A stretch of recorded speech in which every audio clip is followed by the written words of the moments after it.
நேயர்கள் அனைவருக்கும் வணக்கம். வெண்முரசு கிராதம் அத்தியாயம் 63. திருவிடத்தின் காடுகள் மாறா இருள் நிறைந்தவை. மயன் அமைத்த அசுரர் மாளிகையின் பெருந்தூண்கள் என எழுந்த அடிமரங்களின் மேல் சினந்தெழுந்த கொம்புகள் என திமிரி நின்ற கிளைகள் சூடிய பச்சை இலை தழைப்பு பிளவிடா கூரை வெளி என மூடியிருக்க, நிழல் வரைவாகவும் விழியொளியாகவும் மூச்சொலியாகவும் காலரவமாகவுமே மான்களும் மிளாக்களும் காட்டெருதுகளும் அங்கே அறியப்படலாயின. செம்புக்கலும் சிலம்பும் ஒலியாக வால் துடிக்கும் அணில்களும் சிறு முழவு மீட்டும் ஒலியாக குவிந்து துள்ளும் குழி முயல்களும் இரும்புரசும் ஒலியாக காட்டு ஆடுகளும் இருள் மடிப்புகளுக்கு அப்பால் இருப்புணர்த்தின. முதலை தோல் என்றும் யானை கால் என்றும் ஆமை ஓடென்றும் தோற்றம் கொண்ட செதில் செறிந்த அடிமரங்களின் வேர் கிளைகள் உருகி வழிந்து மண்ணிலூன்றிய கொம்பரக்கின் விழுதுகள் என பரவிய மண்ணில் சிற்றிலை பொற்களும் பச்சிலை பூசணங்களும் பரவி மூடியிருந்தன. விழுந்த மண்ணில் பாதி உடல் புதைந்த தொல் மரங்களின் மேல் எழுந்த வெண்ணிற காளான் குடைகள் அப்பச்சை அலை எழுப்பிய நுரை என தெரிந்தன. கூரிலை பசலை கொடிகளும் ஒட்டிப்பற்றி மேலேறும் இத்தில்களும் மட்டுமே அங்கு கைத்தொடும் இலைகள் என தெரிந்தன. இலைநுனிகள் அனைத்திலும் தளிர் பச்சை உடல் கொண்ட சிறு தவளைகள் விழித்து அமர்ந்திருந்தன. காலடி யோசையில் அவை தாவி எழுந்து இலை மாறி அமர்ந்து ஆடின. உடல் மேல் பட்ட சிறு தவளை நீர்த்துளி என்றே நடுக்கம் தோன்ற செய்தது. காட்டுக்குள் மென்புகை என நீராவி நிறைந்திருந்தது. அடி இலைகளில் அது பனித்து நுனிக்கோம்புகளில் துளித்து சொட்டியது. சொட்டு மொழியில் காடு படிகமாலை உருட்டி ஊழ்க நுண்சொல் உரைத்து அமர்ந்திருப்பதென தோன்றியது. துயிலும் மாடுகளின் காதுகள் போல் கவிழ்ந்தும் இளையோர் கை விரித்தது போல் விரிந்தும் சூழ்ந்திருந்தன இலைகள். அவற்றுக்கிடையே சிறு கால்கள் வைத்து வாலை அசைத்து உடுக்குத்தோலை கையால் மீட்டும் ஒலியுடன் குழறியபடி செம்போத்துகள் ஊடுருவி ஓடி அலைந்தன. நுரை கொழுந்தென வால் சிலிர்த்த கீரிகள் தாவிச் சென்றன. மெல்ல இழுபட்டு வளைவால் ஒலி எழுப்பி நெளிவை வெளியில் எஞ்சவிட்டு சென்றது நாகம். பெருமரங்கள் மேல் தொற்றி அமர்ந்து கொண்டை உலைத்து கொத்திய மரங்கொத்திகள் ஒளியோசை எழுப்பின. அது பல்லாயிரம் கற்தச்சர்களால் கட்டப்பட்டு கொண்டிருக்கும் மாளிகை என அக்காட்டை எண்ணச் செய்தது. அவ்வடர்காட்டிலும் கால் புழக்கம் பதித்த வழியொன்று சென்றிருப்பதை சற்று விழி தெளிந்த பின்னரே காண முடிந்தது. அது பசுமைக்குள் வேறொரு பசும் தடம் என கண்ணறிகிறதா கருத்துணர்கிறதா என்னும் மயில் கூட்டி தெரிந்தது. பின்னர் அவ்வழி சென்ற உடல்களையும் அவ்வுடல்களை நாயின் நாக்கு நுனிகளென ஈரக்குளிருடன் நக்கி அசைந்த இலை நுனிகளையும் காண முடிந்தது. மொழியிலும் சித்தத்திலும் எவரெவரோ சென்ற தடங்கள் என பயிலன் நினைத்து கொண்டான். அவ்வெண்ணம் எழுந்ததுமே கண்முன் விரியும் காட்டை அழுத்திச் சுருக்கி ஒரு ஒப்புமை மட்டுமே என்றாக்க விழைவதுதான் எது என அவன் சித்தம் வியந்தது. அடர்காட்டின் முகப்பிலேயே நீண்ட கழிகளை வெட்டி முனை கூர் செய்து அவர்களுக்கு அளித்திருந்தான் சண்டன். கூர்கழியுடன் வைசம்பாயனன் முன்னால் செல்ல பயிலனும் ஜெய்மினியும் சுமந்துவும் பின்னால் சென்றனர். மூங்கில் வளைத்து காட்டுக்கொடி கட்டி இறுக்கிய வில்லை வலக்கையில் ஏந்தி மூங்கில் கூர்கொண்ட அம்புகளை தோல் தூளிகளில் நிறைத்து திசைகள் தோறும் விழி செலுத்தி இலைச்செறிவுகளுக்குள்ளும் மரங்களின் மறைவுக்கு அப்பாலும் கூர் நோக்கியபடி சண்டன் நடந்தான். அவர்களின் காலடியோசை பெருகி காட்டின் பசுமை வழிக்கு உள்ளே எதிரொலித்து அது ஒரு படை நகர்வென செவி மயக்க அளித்தது. கையெட்டும் தொலைவுக்கு அப்பால் விழியும் எட்டாதொரு பயணத்தை பயிலன் முன்னர் எண்ணி இருக்கவே இல்லை. இத்தனை தழைக்கக்கூடும் காடு என்று இதற்கு முன்னால் அறிந்ததே இல்லை சண்டரே என்றான். இமய காடுகளை கண்டிருக்கிறேன், அவையும் இத்தனை தழைத்து பசுமை மட்டுமே என்றானதில்லை. மூச்சிறைக்க அவன் நின்றான். மூச்சென நீராவி எழுவதை கண்டான். கொதிக்கலம் இவ்வுடல், ஆனால் வெளியே உருகுகையில் உள்ளே குளிர்ந்திருக்கிறது இது. சுமந்து, ஆம், பசுமையை நீலம் என்றும் கருமை என்றும் ஏன் சொல்கிறார்கள் என்று இன்றுதான் அறிந்தேன். இதுவே மலை நின்ற மாலின் வண்ணம் என்றான். ஜெய்மினி, குளிர் நிறைந்த இமயக்காடு அஞ்சிய எருதின் உடல் என சிலிர்த்திருக்கிறது. வறண்ட தண்டகாரண்யம் முட்பன்றி என சினந்திருக்கிறது. இக்காட்டின் ஒவ்வொரு இலையும் இளமைந்தர் கைகளைப் போல் தொட்டு அழைக்கின்றன. கிளைமுனைகள் அன்னையர் வாழ்த்து என தலை தொட்டு தழுவுகின்றன என்றான். சண்டன், தென்னகமே பெருங்காடுகளின் நிலம். இங்கு ஆண்டுக்கு 3 மழை காலம். இது வாயுவும் வருணனும் புறக்கும் அரசு. இதோ அடிமரமென பெருத்து பசும் பெருக்கென இலை சூடி நின்றிருக்கும் இவை அனைத்தும் தென்கடலில் காற்றும் உண்டு வந்த மழை நீரே என்றான். பாரத வருஷத்தை வேள்வியில் எழுந்த அனல் என்று உரைப்பதுண்டு நூலோர். அதன் கொழுந்து இமயம் என்றால் கரித்தழலே திருவிடம். பாரதம் அறத்தின் குளிர்ச்சுனை என்பர் கவிஞர். அதன் வெள்ளி அலைகளே இமயம், குளிர்ந்திருண்ட ஆழமே திருவிடம். கரியதாகையால் இக்காடு காளிகவனம் என்று அழைக்கப்படுகிறது. இங்குள்ள மக்கள் காளிகர் எனப்படுகின்றனர்.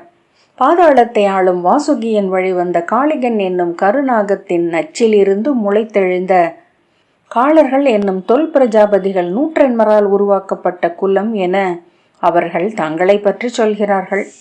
தொல்நாகர் குலங்களுக்கும் இவர்களுக்கும் அணுக்கம் மிகுதி. இவர்களை கருநாகர்கள் என்றும் அப்பால் தாழ்வரைகளில் வாழ்பவர்களை பைநாகர்கள் என்றும் சொல்லும் மரபு உண்டு. காட்டு பூனை ஒன்று மரக்கிளை ஒன்றின் தளிர்கொத்து சூடிய நுனி நோக்கி மெல்ல நடந்து வந்தது. அதன் மெல்லிய கால் வைப்புக்கேற்ப கிளை குரங்குவாள் போல வளைந்து தழைந்து இலைகள் குலுங்க அமைந்தது. இரு சுடர்மணிகளென விழிகொண்டு அவர்களை நோக்கி செவி மடித்து தலை தாழ்த்தி வால் தூக்கி அசைத்தது அனல் வரிகள் கொண்ட செம்பூனை. அனல் கொழுந்து என அதன் நாக்கு நீண்டு வளைந்து செல்ல ஆழ்ந்த குரலில் அகவிய பின் அக்கிளையை உழைத்து மலர் பொழிய தாவி எழுந்து பிரிதொரு கிளை பற்றி நிலை கொண்டு நீள்வாளை தூக்கியபடி நடந்து அப்பால் சென்று மறைந்தது. நிகரென எவருமில்லை என்றறிந்த நிமிர்வு என்று ஜெய்மினி சொன்னான். எளிய பூனை தன் எண்ணத்தால் புலி என்றாகிவிட்டது. பைலன் புன்னகைத்து முழவு நடனத்தின் தாளம் என்றான். அது குரங்குகளின் ஒலி. அலையலை என எழுந்தமைந்து கேட்டது அது. ஆனால் அவை இலைத்தழைப்புக்கு மேல் எங்கோ இருந்தன. அங்கு ஒற்றை ஓசை பரப்பென அலை கொண்டு நிறைந்திருந்த பறவை குரல்களுடன் அவையும் கலந்து ஒலித்தன. இக்காட்டின் முதன்மை விலங்கு யானையே என்றான் சண்டன். இக்காடு போலவே கரியது. இதன் ஆழம் போல ஓசையற்றது. கிளை முறிப்படும் ஒலியில் மட்டுமே இங்கு யானையை அறிய முடியும். பெருங்களிறு கூட்டம் ஒன்று மிக அருகே கடந்து செல்லும் போது கூட அச்சிறு ஒலிகளை அன்றி நாம் எதையும் கேட்க முடியாது. நம் மீது கருணை கொண்ட வழிகாட்டு பறவைகள் கூறும் மொழி கேட்க பழகி கொண்டால் ஒழிய இக்காட்டை எவரும் கடக்க இயலாது. தென்னகத்தின் இப்பெருங்காடு கீழே கடல் சூழ்ந்திருக்கும் நீள் நிலம் சேர்த்து வைத்திருக்கும் செல்வ குவைகளுக்கான காவலரன் என்கிறார்கள். செல்வம் உறையும் இடம் என்பதனால் இது திருவிடம். இங்கு அமைந்துள்ளன 108 அன்னையர் குடிகொள்ளும் ஆற்றல் மையங்கள். அதற்கப்பால் மும்முடியர்கள் ஆளும் தமிழ் தொல் நிலம். மாறா கண்ணிமை கொண்ட முதல் தெய்வம் அமர்ந்திருக்கும் முக்கடல் முனம்பு. இப்பாரத வருஷம் அக்கண்ணியின் தவத்தால் ஆளப்படுகிறது என்றான் சண்டன். சிற்றாடை கட்டி சிறுமி என அங்கிருப்பவள் பாரத வருஷமெங்கும் தேவி என அன்னை என 100,000 முகம் கொண்டு நிறைந்திருக்கிறாள். பிடாரி என்றும் பேரருள் கொண்டவள் என்றும் உருக்காட்டுகிறாள் என்று அவன் தொடர்ந்தான். காளிகம் என்னும் இக்காடும் கண்ணி அன்னையின் ஆலயம் என்கின்றன கதைகள். இதன் தென்கிழக்கு மூலையில் அமைந்துள்ளது கருங்குமரி தெய்வம் கௌசிகையின் ஆலயம். அவளை குமரிமுனை அமர்ந்த கன்னியின் பிரிது வடிவம் என்று வழிபடுகிறார்கள் 108 தொல்குலத்தோர். ஆண்டிற்கு 3 முறை சூழ்ந்துள்ள ஊர்களிலிருந்து காடுகளுக்குள் புகுந்து அவள் ஆலயத்தை வந்தடைந்து படையலும் பூசைகையும் முடித்து திரும்புகிறார்கள். இங்குள்ள பாதைகள் அனைத்தும் அன்னை ஆலயத்திற்கு செல்லும் மானுடரின் கால்பட்டு பிறந்தவையே. காளிக காட்டின் காலடி பாதையில் சண்டன் 4 பக்கமும் ஓடும் விழிகளுடன் காடென சூழ்ந்துள்ள இலைகளையே செவிகளென எண்ணியவன் போல் அன்னையின் கதையை சொல்லிக் கொண்டு வந்தான். இளையோர் 4வரும் அவன் குரல் கேட்கும் பொருட்டு விரைவழிந்து சற்று உடல் நெருங்கி கொண்டார்கள். மகாபைரவர் இயற்றிய பிரசண்ட புராணத்தின் கதை இது என்று சண்டன் சொன்னான். இமயமலையில் தாட்சாணியாக பிறந்தவள் முதற் சிவத்தின் இடம் அமைந்த சிவை. அவளே தெற்கே திருவிடத்தின் காளிக பெருங்காட்டில் அழகிய குறமகளென வந்தாள். அது முதலன்னையும் தந்தையும் கொள்ளும் ஆடல். மானுடரில், விலங்குகளில், பறவைகளில், பூச்சிகளில், புழுக்களில், நுண்ணுயிர்களில் அவர்கள் காதல் கனிந்த இணைகள் என பிறந்து கொண்டே இருக்கிறார்கள். அவர்களின் கூடலாலும் ஊடலாலும் இயக்கப்படுகின்றன உயிர் குலங்கள். காளிக குலமே காராமணி நிறம் கொண்டது. அவர்கள் நடுவே கருமணி என அவள் ஒளி கொண்டிருந்தாள். அவளை காளி என்று அழைத்தனர் அவள் குலத்தோர். காளுதல் என்றால் இருளொளி கொள்ளல் என்று அவர்களின் மொழி பொருள். அவள் கண்ணங்களின் வளைவில் வானொளி மின்னும் என்று சொல்கின்றன தொல்கதைகள். இருளில் இருக்கையில் அவள் உடல் கொண்ட ஒளியே அச்சூழலை துலக்கும் என்கின்றன. அவள் கூந்தல் ஒளியை மேனி கருமையின் ஒளி மிஞ்சும் என்றும் மேனி கருமையை விழி கருமை அஞ்சச் செய்யும் என்றும் கூறுகின்றனர் கவிஞர். அவள் நகங்களும் கருவண்ணம் கொண்டவை. அவை நோக்கு கொண்ட விழிகள் என ஒளிர்பவை. தன் குலம் ஈன்ற அருமுத்தை நிகரற்ற ஒருவனுக்கே அளிக்க வேண்டும் என்று நோற்றிருந்தார் அவள் தந்தையாகிய கராளர். காளிகர்குடியின் தலைக்குடி அவருடையது. 1008 பேரன்னையர் பிறந்து பேற்று தவமியற்றி நிறைந்து தெய்வமாகி நோன்பிருக்கும் மகளிரின் படையல் கொண்டு விண் அமர்ந்திருக்கும் குருதி கொடி வழி அவருடையது. அவ்வன்னையரின் அருள் கொண்டு எழுந்த மகளை வேட்டு தன் இல்லம் வருபவர் எவராக இருப்பினும் காளிக குலத்தின் முதற் தெய்வமாக அமர்ந்திருக்கும் 7 தலை நாகமாகிய காளிகனின் ஆலயத்திற்குள் சென்று அவன் அருளானை பெற்று வர வேண்டும் என்று அறிவித்திருந்தார். அவள் அழகை காட்டுப்பாடலில் கேட்டு உளம் மயங்கி அங்கு வந்த இளையோரில் பலர் அவ்வாணையை கேட்டதுமே அஞ்சி விலகினர். துணிந்தவர் அனைவரும் பெரு நாகங்கள் சரிந்த புற்றுக்குவை அமைந்த அக்கோயிலுக்குள் சென்று அக்கணமே சீறி சொடுக்கும் இமை நோக்குள்ள நச்சு தீண்டி இறந்தனர். அந்நச்சு தொட்டதுமே அவர்களின் உடல்கள் காளிகர்கள் போல் கருமை கொண்டன. முகத்தில் களியுவகை என சிரிப்பு ஒன்று எழுந்து உறைந்தது. கூப்பிய கைகளுடன் விரைத்து கிடந்த அவர்களின் உடல்களை மூங்கில் தெப்பத்தில் கட்டி பயோஷ்ணியின் பெருக்கில் இட்டு திசை சேர்த்தனர் அக்குலத்தோர்.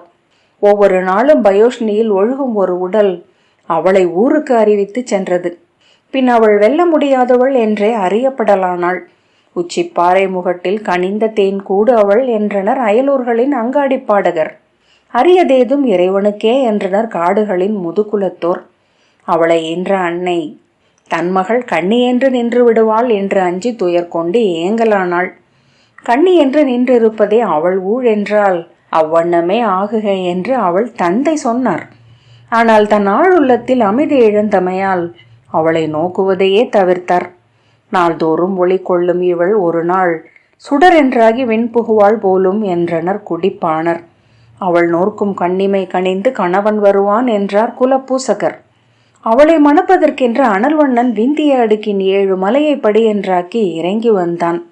செஞ்சடை சுருள் மகுடத்தில் அனலென காந்தள் மலர் சூடி நெற்றியில் வெண் சாம்பல் பொடி பூசி நாகக்குழை அணிந்து வெள்விடை மேல் வந்தவன் காளிக குடி வாழும் ஊர் நடுவே மன்று நின்று தன் உடுக்கை ஒலித்தான்.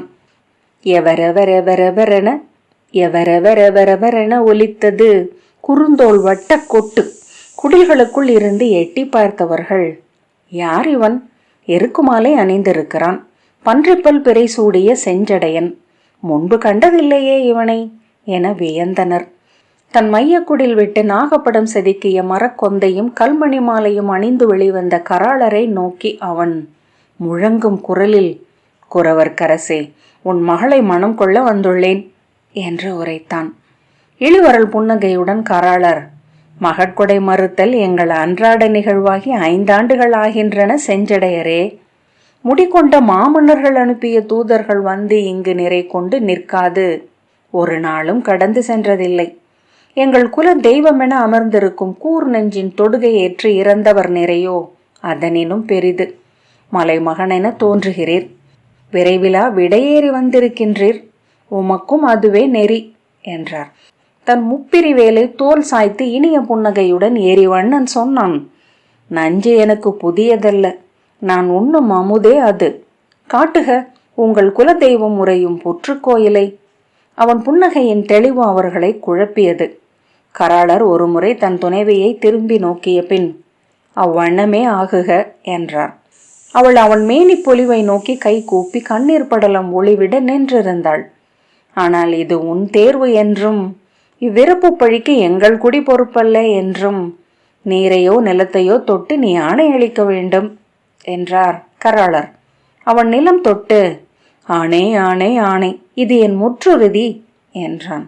குறுமுழவு மீட்டி குலப்பூசகர் முன்னால் செல்ல குருத்தோலை முடிசூடி குடிமூத்தார் 7 அவனை சூழ்ந்து உடன் அழைத்து சென்றனர். விந்தை காண்பதற்காக இளையோரும் பெண்களும் என ஒரு பெரும் கூட்டம் அவர்களை தொடர்ந்து சென்றது. அவன் நடந்த போது இடையணிந்திருந்த வெள்ளெலும்பு குடைந்து செய்த மணி மாலைகள் மெல்ல குலுங்கின. அவன் காலடிப்பட்ட புற்கள் வணங்கி எழுந்தன. நோக்க நோக்க கிராத வடிவம் நெஞ்செள்ளும் பேரழுகு கொள்வதன் மாயமென்ன என்று பெண்டிர் அகத்தே வியந்தனர். பெருமூச்சு விட்டபடி அவனை என்று பிரிது நோக்காது உடன் சென்றனர். 108 மூங்கில் கால் நாட்டி எழுப்பிய தன் குடிலின் தெற்கு சாளரத்தின் ஊடாக விழிகளில் இளநகையொளிர காளி அவன் செல்வதை நோக்கியிருந்தாள். இருபுறமும் நின்ற அவள் தோழிகள் ஜெயையும் விஜயையும் ஜெயந்தியும் அபராஜிதையும் அவள் நிலைமாற்றம் கண்டு களியாடினர். முத்துவயலை அறுவடை செய்யும் பாண்டியன் தோற்று திரும்பியது உன் வாயில். நெல்மலை கொண்ட சோழன் இளிவரலுக்குள்ளானான். பெருங்களிர்களை கால்களாக கொண்ட சேரன் மகன் மறுக்கப்பட்டான். 100 காதுகளை கொண்ட திருவிட பெருமன்னன் இன்னமும் உன்னை நினைத்து ஏங்குகிறான். இவனோ நீற்று பொடி பூசி புலித்தோல் ஆடை அணிந்து வந்திருக்கும் மலைமகன். விழி கண்டால் பித்தன் என்று தோன்றுகிறது என்றாள் ஜெயை. இவனுடன் சென்று நீ உச்சிமலை குகையில் பூதங்கள் ஏவல் செய்ய வாழப்போகிறாயா என்ன? அவனுக்கு புலித்தோல் எனில் உனக்கு மான் தோல், வெள்ளெலும்பில் அணிகள். உனக்கும் இருக்கும் முடிப்பிறை பல்லும் முப்பிரி வேலும். உன் இதழ் மேல் இதழ் பதித்த அவன் முத்தமிடுகையில் உன் நெற்றியிலும் எழும் ஒரு 3ஆம் விழி. கரியவளே, காட்டிலிருந்து மேலும் அகக்காட்டுக்கு செல்வதே உன் ஊழ் போலும் என்றாள் விஜயை. பித்தன், அவனுக்கு இணையாக நீயும் பிச்சை என்றாவாயா? அவன் ஆட்டும் உடுக்கொலிக்கு நீ ஆடி கழிப்பாயா என்றாள் ஜெயந்தி. உடனாட அந்த உச்சிமலையில் பூத நிறைகளே எழும். நாதமென்று இந்த காளை திமிலசைக்க கூடும் என்றாள் அபராஜிதை. ஒரு கையில் தழலும் மறு கையில் தாளமும் கொண்டிருப்பான். மான் தொடர மழுவேந்தி நின்ற மலைவேடன். அவன் துணைவியாகிய நீ கொள்ளும் ஊர்தியது என்று ஜெயை சிரித்தாள். வெள்ளெருது அஞ்சும் சிம்மம் என்று விஜயை சொன்னாள். அவளோ அவ்வெளிவரலை புகழ்மொழியாக ஏற்று மெய் சிலிர்த்து கொண்டிருந்தாள். தன் உடல் இனிய மயிர்ப்பு கொள்வது ஏன்? முலை குவைகள் குறு வியர்வையுடன் விம்மி தணிவது ஏன்? தொண்டை உரல்கையில் இதழ் ஈரம் கொள்வது ஏன்? மூச்சு வெப்பம் கொள்கையில் கண்கள் பணிப்பது ஏன்? அதுவரை அறிந்திராத மெய்ப்பாடுகளால் தளர்ந்து சாளரக்கழிகளை 2 கைகளாலும் பற்றி கொண்டு தலை சாய்த்து விழித்த கனவிலென அசைவிழந்திருந்தாள். பின் அறியா உள எழுச்சியால் அவள் கண்ணீர் விடலானாள். பெருநாகம் குடிக்கொண்ட ஆலய முகப்பை அடைந்து அதன் கதவென அமைந்த 7 மூங்கில்களை விலக்கி பூசகர் சொன்னார். இதன் வாயிலுக்கு இப்பால் நின்று வழிபடுவதுதான் எங்கள் வழக்கம். 108 முகடுகள் கொண்டதும் 1001 வாய்கள் கொண்டதுமான இந்த புற்றுக்குவை பல்லாயிரம் ஆண்டுகளாக இங்குள்ளது. இதன் பணிக்கென்று இக்காட்டில் பிறந்து வந்தவர்கள் நாங்கள். இங்கு இறப்பில்லாது வாழும் 7 தலை பெருநாகமான காளிகன் 108 முறை கரிய மண்ணை கொத்தி எங்களை முளைத்தெழ வைத்தது என்பது தொல்கதை.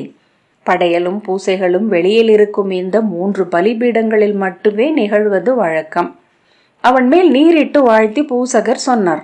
நீ எங்கள் குலமகளை கை கொள்ள வேண்டுமென்றால் இவ்வெல்லை தாண்டி செல்ல வேண்டும். அப்புற்றுகளில் ஒன்றின் வாய்க்குள் கைவிட்டு மாநாகர்களே அருள்க, இக்குலக்கண்ணியை எனக்கு நல்குக என்று கோர வேண்டும். அவர்கள் அருளினார்கள் என்றால் நீ உயிருடன் மீண்டு இப்படிக்கு இப்பால் வருவாய். எங்கள் குலம் உனக்கு பணியும். எங்கள் குலமகள் உன் குடிக்குரியவளாவாள். புன்னகையுடன் நன்று, நான் அதை ஏற்றுவேன் என்ற பின் தன் முப்பிரி வேலையும் அதில் கட்டிய உடுக்கையையும் அங்கே சாற்றி வைத்து எலும்பு மணி கங்கணம் ஒலித்த கைகளை நீட்டி படி தொட்டு சென்னி சூடி வணங்கி அவன் வாயில் கடந்து உள்ளே சென்றான். அங்கிருந்த கண்ணியர் அஞ்சி மூச்சு இழுத்து நெஞ்சழுத்தி ஏங்கி, என்ன நிகழ்கிறது? தென்றிசை அன்னையரே, நீங்களே சான்று என்றனர். இளையோர் அவன் அசைவுகளை நோக்கி அவற்றுக்கேற்ப அறியாது அசையும் தசைகளுடன் இறுகிய நாணில் அம்பென நின்றனர். புற்றுக்குவையை அணுகி ஒரு கணம் நோக்கிவிட்டு முதற்குவையில் கால் வைத்து 2ஆம் முகடில் கைப்பற்றி தொற்றி அவன் மேலேறினான். வெளியே நின்ற பூசகர் பதற்றத்துடன், இளையோனே, அறியாது செய்கிறாய் நீ. இதன் 108 வாய்களில் பாதாள பெருநாகங்களின் புவி மேல் வழிகள் அமைந்துள்ளன. அது கார்கோடகனின் முகடு. அப்பால் அது திருதராஷ்டிரனுக்குரியது. இது மணிகர்ணனின் முகடு. அதன் அருகே உள்ளது அஜமுகனின் வழி. இப்பால் வியாகரன். மேலே உச்சுவாய் திறந்திருப்பது வாசுகியின் மைந்தனும் எங்கள் குல தெய்வமுமான காளிகனின் குகைவாய். ஒரு முறை உமிழ்ந்தால் இப்புவியை முற்றரித்து சாம்பலாக்கி பறக்கவிடும் வல்லமை கொண்ட அரு நஞ்சு அவன் நாவில் உள்ளது என்று கூவினார். நீ அங்கு செல்ல வேண்டியதில்லை. இப்புற்றிலுள்ள அனைத்து நாகங்களும் அவனே. ஏதேனும் ஒரு புற்றுவாயை அணுகி அதற்குள் கைவிட்டு நாகத்தின் அருள் கொண்டால் போதும் என்றார் முதுகுலத்தார் ஒருவர். இல்லத்து சாளரத்தில் நின்றிருந்த அவளிடம் ஓடி வந்த ஜெயை, புற்றுமுகம் பற்றி ஏறுகிறான், பெருநாகங்களை அறை கூவுகிறான் என்றாள். விஜயை அவன் சற்றும் அஞ்சவில்லை. இளமைந்தன் மணல் மேட்டில் ஆடுவது போல ஏறிச் செல்கிறான் என்றாள். அவள் அதை வேறொரு விழியால் அண்மையிலென கண்டு கொண்டிருப்பவள் போல் இருந்தாள்.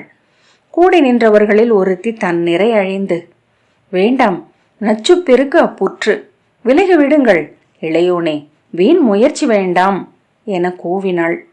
அதில் எழுந்து அலை கொண்ட பெண்டிர் அத்தனை பேரும் அவனை நோக்கி கை நீட்டி, வேண்டாம் மீள்க என்று கூவி அழுதனர். அவன் அச்சொற்களை கேட்கவில்லை. முதன்மை புற்று மேல் ஏறி காளிகனின் பாதைக்குள் தன் கையை விட்டான். புற்று ஒரு பெருஞ்சங்கம் என்றாகி உள்ளே கார்வை எழுந்தது. அனைத்து வாயில்களிலிருந்தும் கரிய நாகத்தலைகள் சீறி எழுந்தன. விறகு குவையிலிருந்து எழுந்தாடும் கரிய தழல் நாக்குகள் போல அனைத்து புற்றுவாய்களிலிருந்தும் எழுந்த நாகங்கள் சீறி நெளிந்தன. நீட்டி பறந்தன இருமுனை நாக்குகள். சிறுமணி கண்களில் அனர்துளி அசைந்தது. அணைய நின்றிருந்த அனைவரும் அஞ்சு விலகி பின்னடைந்தனர். அலறல்களும் அழுகைகளும் கூக்குரல்களும் எழுந்து சூழ்ந்தன. அவற்றின் சீரல்கள் இணைந்து நீரலை ஒன்று எழுந்தணுகுவது போல் ஒலித்தன.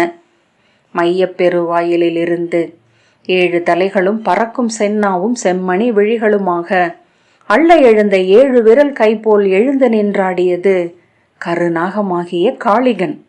அதன் கழுத்தை பற்றி உருவி எடுத்து கையில் சுழற்றி தூக்கி தன் கழுத்தில் அணிந்து கொண்ட அவன் இறங்கினான். கரிய கடலலை என எழுந்து பேரூரு கொண்டு எழுந்த அதன் படம் அவன் தொட்டதுமே சுருங்கி, எடுத்ததுமே மேலும் சிறுத்து, கழுத்தில் அணிந்ததும் கருமணி கோத்த ஆரமென ஆன விந்தையை அவர்கள் ஓசையடங்கி வாய் திறந்து விழி மலைத்த திகைப்புடன் பார்த்தனர். என்றும் அவன் நெஞ்சிலேயே அமைந்திருந்தது அது என்று அவர்களுக்கு தோன்றியது. புன்னகையுடன் வெளியே வந்த அவன், நீங்கள் சொன்னதை செய்துவிட்டேன் குலத்தோரே, உங்கள் குலமகளை கைப்பிடிக்க விழைகிறேன் என்றான். 1000 குரல்கள் ஒரே கணத்தில் வெடித்து எழுந்தன. அவ்வண்ணமே ஆகுக. இனி எங்கள் குலம் காக்கும் தெய்வமென நீங்களே நின்றருள்க. இங்கு அளிக்கப்படும் படையல் அனைத்திலும் உங்கள் சுவை தேர் நான் வந்து படுக. பூசகர் குரல் நடுங்க கை கூப்பி, எந்தையே, துயர் கொள்கையில் எங்கள் குரல் உங்கள் செவிகளை வந்தடையட்டும். அஞ்சுகையில் எங்கள் குரலின்மையை நீங்கள் கேட்குமாறாகட்டும். எங்கள் குடிவழிகளுக்கு காப்பென்று உங்கள் பேரையே என்றும் உரைப்போம் என்றார். ஆம், அவ்வாறே ஆகுக என்றான் அவன். ஜெயையும் விஜயையும் ஓடி வந்து காளியின் 2 தோள்களையும் பற்றி கொண்டு, வென்றானடி அப்பித்தன், இனி உன் கைப்பற்றுவான் அவன் என்றனர். அவள் கண்ணீர் வழிய அசைவற்று தலை குனிந்து அமர்ந்திருந்தாள். வருந்துகிறாயா என்றாள் ஜெயந்தி. அவள் உடல் சொல்கிறது, அது உவகை என்றாள் அபராஜிதை. அவள் அச்சொற்களுக்கெல்லாம் அப்பால் எங்கோ இருந்தாள். கிராதம் 63வது அத்தியாயம் இத்துடன் நிறைவு பெற்றது. நன்றி.